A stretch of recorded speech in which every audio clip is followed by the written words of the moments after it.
Hello दोस्तों, नमस्कार। तो हमारी आज की कहानी है कांजीवरम साड़ी वाली गंवार बहू। तो चलिए इस कहानी को हम शुरू करते हैं।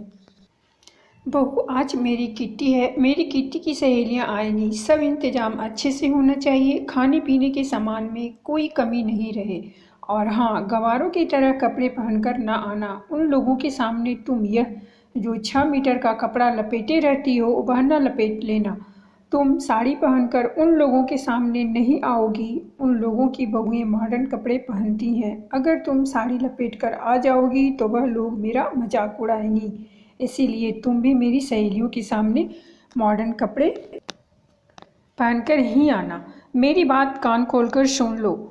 उन लोगों के सामने ऐसा कोई काम न करना जिससे उन लोगों को यह पता चले कि तुम एक गंवार हो। प्रेरणा की सास ने व्यंग्यात्मक लहजे में उससे कहा। मम्मी जी, मेरे पास मॉडर्न कपड़े नहीं हैं। प्रेरणा ने धीरे से कहा। मैंने तुम्हें लाकर दिया तो था, वह कहाँ गया? प्रेरणा की सास बीना ने गुस्से में पूछा। मम्मी जी, मैंने वह सभी कपड़े सोनिया दीदी को दे दिया था क्योंकि मुझे वह कपड़े पहनने ही नहीं थे। प्रेरणा ने डरते हुए नजरें झुकाकर कहा। अब तो समय भी नहीं है कि मैं बाजार जाकर तुम्हारे लिए कपड़े लेकर आऊं। हे भगवान, मैंने ऐसा क्या पाप किया था कि मुझे ऐसी गंवार बहू मिली। मेरे तो पढ़े लिखे बेटे का जीवन ही बर्बाद हो गया। पता नहीं प्रभास के पापा को इस लड़की में क्या दिखाई दिया जो इस लड़की को अपनी बहू बनाकर ले आए। बीना जी गुस्से में बड़बड़ा रही थी। अपनी सास की बात सुनकर प्रेरणा की आंखों में आंसू आ गए। उसने कहा, कुछ नहीं, चुपचाप वहाँ से जाने लगे। तभी उसकी नज़र अपने ससुर पर पड़ी। वह शायद दरवाजे पर खड़े होकर अपनी पत्नी की बात सुन रहे थे। बीना जी की नज़र भी जैसे ही अपने पति पर पड़ी वह सकपका गई। प्रेरणा के ससुर प्रकाश जी कुछ कहते हुए उससे पहले ही दरवाजे की घंटी बजाई। बीना जी ने कहा, लगता है मेरी किट्टी की सहेलियां आ गई। उन्होंने जानबूझकर प्रकाश जी से कहा जिससे वह बात को आगे न बढ़ाए। प्रकाश जी भी वहाँ से चले गए क्योंकि बाहरी लोगों के सामने वह कोई हंगामा नहीं करना चाहते थे। बीना जी ने दरवाज़ा खोला तो वहाँ उसकी किट्टी की सहेलियां खड़ी हुई थी। बीना उन्हें देखकर खुश हो गई, उन्हें अंदर लेकर आई। घर की सजावट देखकर उनकी एक सहेली ने पूछा, मिसेज पांडे, घर का डेकोरेशन तो बहुत अच्छा लग रहा है। हाँ मिसेज मेहता, यह मेरी पसंद से हुआ है, इसलिए अच्छा तो रहेगा ही। मिसेज पांडे, बीना जी ने गर्व से कहा। सभी किट्टी की औरतें अपने अपने घर परिवार की बड़ाई करने में लगी हुई थी। बीना जी भी अपनी पसंद और अपनी काबिलियत का बखान करने में लगी हुई थी। तभी मिसेज मेहता ने पूछा, मिसेज पांडे, आपकी बहू नहीं दिखाई दे रही है क्या? आप उसे हम लोगों से मिलवाना नहीं चाहती? मिसेज मेहता की बात सुनकर बीना जी को न चाहते हुए भी प्रेरणा को वहां बुलाना पड़ा। प्रेरणा ने शिफॉन की साड़ी पहनी हुई थी और अपने लंबे बालों की चोटी गुथी हुई थी। प्रेरणा को साड़ी पहने देखकर सभी औरतें एक दूसरे का मुंह देखकर मुस्कुराने लगी। बीना जी ने सभी के चेहरे की मुस्कुराहट देखकर प्रेरणा को घूरने लगी। उन औरतों में से एक ने कहा, अरे बीना जी, आपकी बहू अभी भी पुराने ज़माने के कपड़े पहनती है या तुम उसे दबा कर रखती हो? स्वयं तो मॉडर्न कपड़े पहनती हो और बहू को साड़ी पहनने के लिए मजबूर करती हो। आप कैसी बातें कर रही हैं मिसेज पाठक? मैं आपकी तरह दोहरा व्यक्तित्व नहीं रखती। मैंने बहू पर कोई पाबंदी नहीं लगाई है। आपकी बहू की तरह मेरी बहू भी गंवारों की तरह रहना पसंद करती है। आज उसके कारण मुझे तुमसे ऐसी बातें सुननी पड़ रही है। वरना किसी की क्या मजाल कि मुझे कुछ कहे। आप इस समय मेरे घर पर हैं, इसीलिए मैं चुप हूँ, नहीं तो मुझे भी जवाब देना अच्छी तरह आता है। बीना जी ने गुस्से में कहा। अरे छोड़ो, तुम लोग भी क्या बात लेकर बैठ गई? बीना जी की बहू चाहे जो पहने उसकी मर्जी, इस पर बहस करने की क्या ज़रूरत है? मिसेज वर्मा ने कहा। मिसेज वर्मा की बात सुनकर सभी ने उसका समर्थन किया और फिर आपस में हंसी मजाक होने लगा। बीना ने संगीत लगा दिया और सभी नृत्य करने लगे। किट्टी पार्टी शाम 6 बजे तक चली। उसके बाद सभी किट्टी मेंबर वहां से चली गई। अपनी सहेलियों के जाने के बाद बीना जी ने अपनी बहू प्रेरणा को गुस्से में आवाज़ लगाई, प्रेरणा यहाँ आओ। प्रेरणा अपनी सास के सामने आकर खड़ी हो गई, फिर डरते हुए धीरे से पूछा, जी मम्मी जी, क्या बात है? आपने मुझे क्यों बुलाया? तुमने कसम खा ली है कि मेरी लोगों के सामने बेइज्जती करवाती रहोगी? बीना जी ने गुस्से में दांत पीसते हुए पूछा। मम्मी जी, मैंने आपकी बेइज्जती कहाँ की है? मैंने तो आपकी सहेलियों के सामने कुछ कहा भी नहीं, तब आप ऐसा क्यों कह रही हैं? प्रेरणा ने धीरे से डरते हुए पूछा। इतनी भोली बनने की ज़रूरत नहीं है। तुम्हारे पहनावे को देखकर मेरी सहेलियों ने मेरा कितना मजाक उड़ाया तुम्हें पता भी है, और तुम कह रही हो कि तुमने किया क्या है? बीना जी ने चिल्लाते हुए कहा। मम्मी जी, साड़ी पहनने से आपकी बेइज्जती हुई? यह बात मेरी समझ में नहीं आई। मुझे साड़ी पहनना पसंद है। मैं अपनी भारतीय संस्कृति को पसंद करती हूँ। मुझे पाश्चात्य संस्कृति का पहनावा नहीं पसंद है, प्रेरणा ने परेशान लहजे में कहा। तुम मम्मी से जबान लड़ा रही हो? उसके पति प्रभास ने घर के अंदर आते हुए कहा। मैंने तो ऐसा कुछ नहीं कहा, मैं तो मम्मी जी से इतना कह रही थी कि। प्रेरणा की बात को काटते हुए प्रभास ने कहा। चुप करो, वैसे तो बहुत संस्कारी बनती हो और जब बड़ों को जवाब देती हो तो तुम्हारा संस्कार कहाँ चला जाता है। प्रभास की बात सुनकर प्रेरणा की आंखों में आंसू आ गए। प्रेरणा के आंसू देखकर बीना जी ने कहा। फिर शुरू हो गया इसका तिर्या चरित्र। तुम माँ बेटे हमेशा प्रेरणा का अपमान क्यों करते रहते हो? मैंने तुम लोगों को कितनी बार समझाया कि अपनी हरकतों से बाज आ जाओ, वरना मुझसे बुरा कोई नहीं होगा। प्रेरणा गंवार नहीं है, पढ़े लिखे गंवार तुम दोनों हो। मैंने जानबूझकर प्रेरणा को अपनी बहू बनाया है, जिससे मेरी आने वाली पीढ़ियों को भारतीय सभ्यता, संस्कृति और संस्कारों का ज्ञान हो सके। तुम दोनों ने तो अपनी भारतीय संस्कृति को ताक पर रख दिया है। तुम दोनों स्वयं गलत हो और गलत प्रेरणा को ठहरा रहे हो।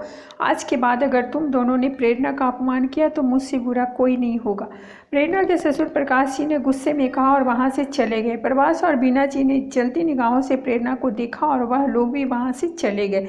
प्रेरणा आंखों में आंसू लेकर वहीं खड़ी रही। उसकी समझ में यह नहीं आ रहा था कि उसकी गलती क्या है जो उसकी सास और पति उससे नाराज रहते हैं। यही सोचते हुए प्रेरणा रसोई घर में चली गई। प्रेरणा, कहाँ हो? यहाँ आओ। प्रभास ने प्रेरणा को आवाज़ लगाई।